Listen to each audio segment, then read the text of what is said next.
So this question is related to IV graph for the components. The thermistor are semiconductor devices.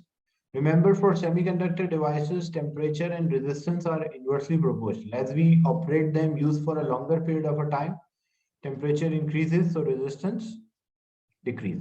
And for a graph, when current on y-axis and potential on x-axis, the slope is reciprocal of the resistance. Slope represent 1 over r.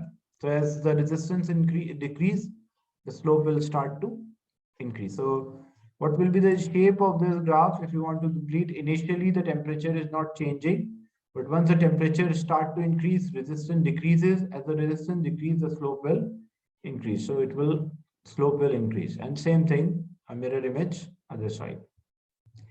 Then explain why the resistance of a negative temperature coefficient thermistor changes as the potential increases. So what is the reason for that? Basically, semiconductors, they have few charge carriers. But as we increase the potential, as we increase the voltage, so electrons collide more often with a molecule and they increases the charge carriers. And as the number of the charge carrier increases, more current will flow through. That's why the resistance decrease. Because like in a semiconductor such as silicon or germanium, they have very few charge carrier which are known as electron and hole pairs. So some of the electron might come out, but very few. But what happens when we increase the potential, as we increase the voltage, the electrons which are moving in the circuit, they collide with more molecules, greater number of atoms. As a result, they knock out more electrons from the structure.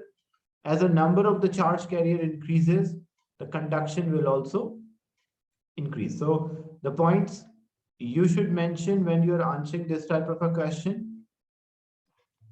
The first one, when we increase the potential energy, or when we increase the potential or gravitation, electric potential,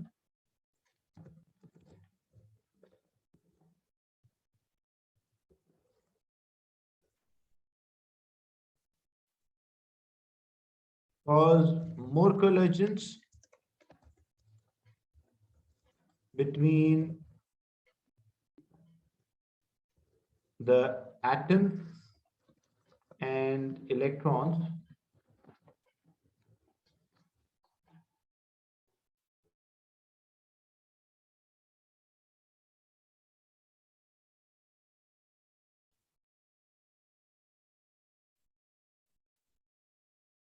produce more charge carriers,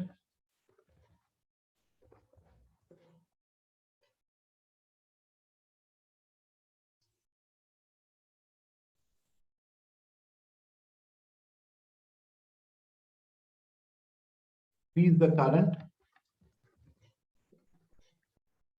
and reduce the resistance. So practically, this is what happens. As the number of the charge carrier increases, more conduction is there and low resistance.